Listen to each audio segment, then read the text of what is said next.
Section 7.6, Natural Logarithms. Our objectives for today are to evaluate and simplify natural log expressions and also to solve equations using natural logarithms. The natural logarithmic functions look like these. Notice the one on the left is y equals log base e of x. E and natural log are kind of paired together. The one on the right, y equals ln, which is the symbol for natural log of x. Here, when there's no base, it is an e, where with the log, if there's no base, there's a 10. In problem number 1, simplifying natural logarithmic functions. So what is 2 natural log 15 minus natural log 75? So the first thing we're going to do is try to crush these things together, compress them a little bit. So we're going to take this 2 and it becomes the exponent. So it looks like this: natural log 15 squared minus natural log 75. Now when we're subtracting natural logs, we can write them together. Excuse the song. We can write them together, natural log, and we're going to divide them. So it's 15 squared divided by 75. 15 squared I think is 225. So you have natural log 225 divided by 75, and your answer is 3. So natural log 3. Now on your calculator you should be able to find a natural log key or an ln key. If we were to find out the decimal version, which on this question we don't want to, it would look like this.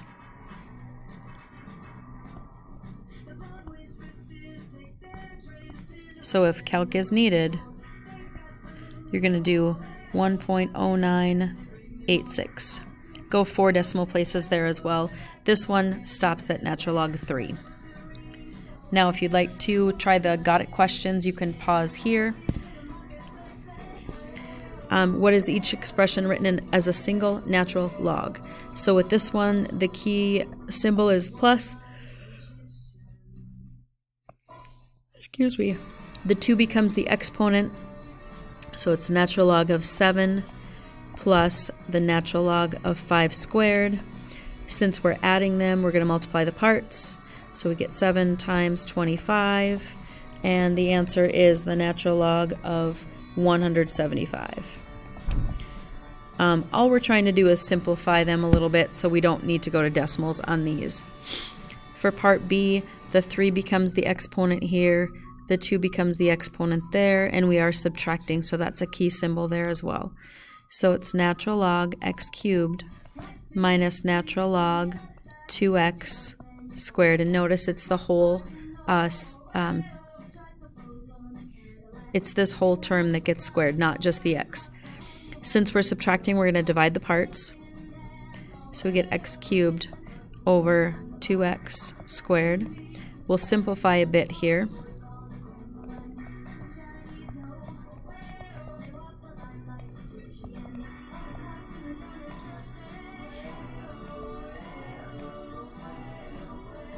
So x cubed stays that way, 2x squared would be 4x squared, squaring each term. And to simplify, the x2's would cross out 2 of them in the x cubed on the top, and we just get x over 4. For the third one, the 2 becomes the exponent here, the 3 becomes the exponent there.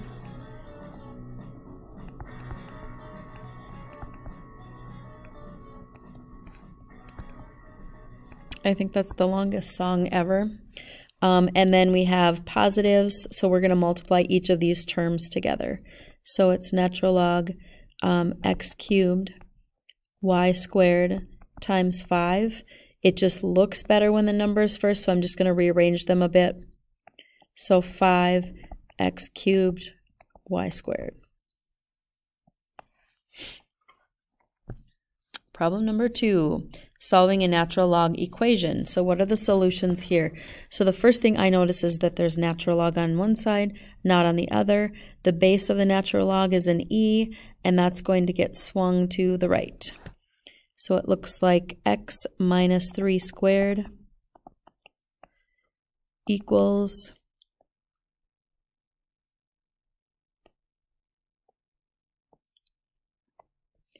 e to the 4.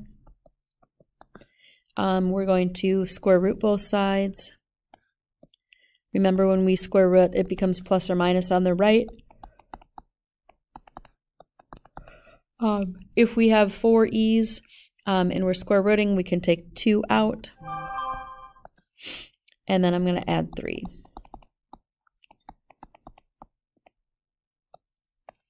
Okay. If they wanted decimal answers, we could approximate those. If you take 3 plus e squared on your calculator, you get about 10.39. If you do 3 minus e squared on your calculator, you get at about negative 4.39. You do need to plug them back in and check to see that they work.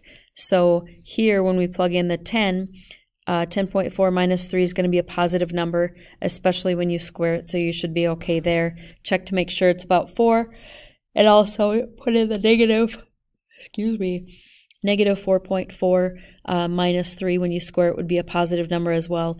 Make sure that it checks out and that you do get 4. And so these do both check. If you want to pause and practice the got it questions, you can pause it now. Here, the base is e. We're going to swing it to the right. X equals e to the 2. Here you can check it on your calculator. E is approximately 7.39. For the next one, natural log on one side, not on the other. E is the base again. It gets swung to the right. So 3x plus 5 squared equals e to the 4. Here we're going to square root both sides like we did on that first question. So we get 3x plus 5 equals plus or minus e squared. I'm going to subtract 5 and divide by 3. Okay, I'm going to write that a little different. So negative 5 plus or minus e squared divided by 3. If you turn those into decimals, you get about 0.8 for one of them and negative 4.13 for the other. You should throw them in there and check them. Again, they are going to be a positive number, so when you check them, just make sure they check out and equal 4, which these do. And the last got it question, we want to compress these together first before we swing the e over. Since it is an addition question, the parts are going to be multiplied, so it's natural log 2x times 3 equals 2. Now I'm going to swing that e over, so I get 6x equals e to the 2. X equals e to the 2 over 6. And that's approximately 1.23. When I throw that in there, I'm going to do the natural log of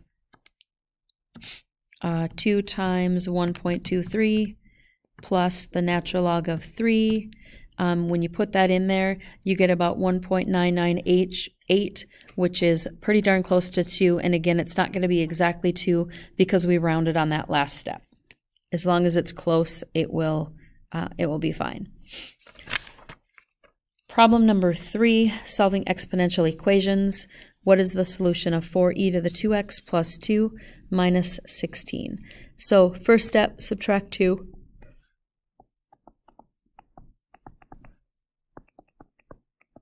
We can divide by 4 since the 4 is not in between. So we get e to the 2x equals 14 divided by 4 would be 7 over 2. Now, when we're looking at this one, we're going to swing the 2x out in front. And since we have an e, we're going to natural log both sides. So this comes down up front, and we're natural logging both sides. So it looks like 2x natural log e equals natural log, and I'm going to put a 3.5. To solve for x, we look at what is the value of natural log of e. Remember, the base is e, and if we're taking the natural log of e, it just cancels itself and you just get 1. So that value is 1. 2x equals the natural log of 3.5, and then divide by 2 at the end. So the natural log of 3.5 divided by 2 is about 1.2528. When you check that, it's going to be 4 times e raised to, I'm going to use parentheses here, 2 times 1.2528, and then you're going to add 2 to it, and you get, oops, I forgot to, okay, I'm going to do this in parts. E raised to the 2 times 1.2528. I'm going to put that 2 times in parentheses there. Okay, I'm going to take it times 4 and add 2. Okay, I just spotted a mistake that I made. 3.5 divided by 2 is 1.2528. You do have to divide that by 2. I didn't. I just did the natural log of 3.5, not the natural log of 3.5 divided by 2, and you get 0.6264. So that answer was incorrect. Now when you plug it in, it does work. You get about 15.99 on the left, is approximately equal to 16 on the right. So that looks good. If you want to pause for the got it questions, go for it, and then check your answers when you're done.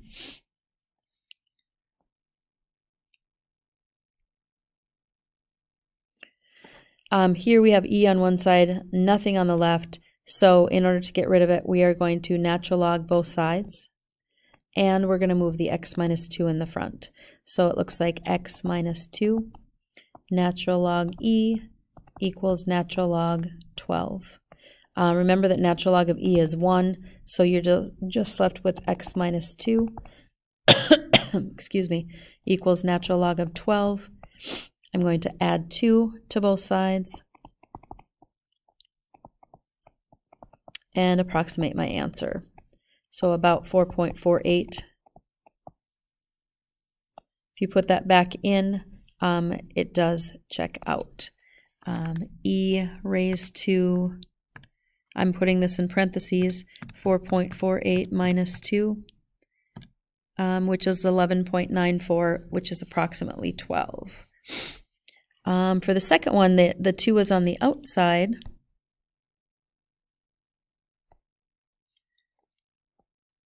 So we're going to divide by 2 first. So we get e to the negative x equals 10. I'm going to natural log both sides and bring the negative x in front. So negative x times natural log e equals natural log 10. Remember, natural log of e is 1, so negative x equals the natural log of 10, which is about 2.3 something. So x is approximately equal to negative 2.3. When you check that out, you get 2 times e raised to the negative 2.3, which is positive 2.3, and you get about 19.9, which is pretty close to 20. And the last one, I'm going to subtract 5 from both sides, and you get 10. I'm going to natural log both sides to get rid of that e, and I'm going to bring the 3x out in front. So 3x times natural log of e equals natural log of 10. The natural log of e is 1, so you get 3x equals natural log 10, and then we'll divide by 3. So our final value is the natural log of 10 divided by 3, which is about 0.77.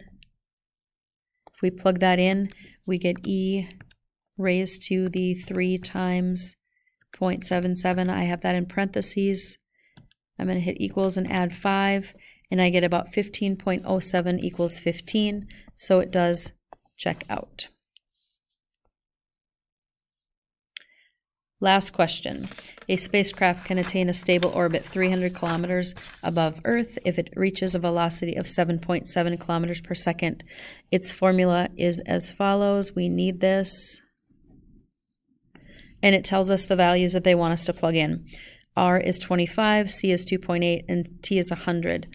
The booster rocket fires for T seconds, so T is the time. The velocity of the exhaust is C kilometers per second. The ratio of the mass of the rocket filled with fuel to its mass without fuel is the R. Suppose the rocket shown, and there is a picture of it on page 480, has a mass ratio of 25, a firing time of 100, and an exhaust velocity of 2.8. Can the spacecraft attain a stable orbit 300 kilometers above Earth? So here, the only thing that we don't really want right now is the 300. We're going to answer that question at the end. So I'm going to substitute my numbers in here. Negative 0.0098. My T is 100, so I'm going to plug that in. My C is 2.8, natural log, and my R is 25. So you can put every single ounce of that on your calculator and you get about 8 kilometers per second, which is greater than that 7.7. So I'm just looking at the velocities that we're comparing. 8 is greater than that velocity of 7.7. So yes, it will reach it will reach the 300 kilometers above Earth. And that is it. And make sure you bring questions with you as you are working tomorrow in class.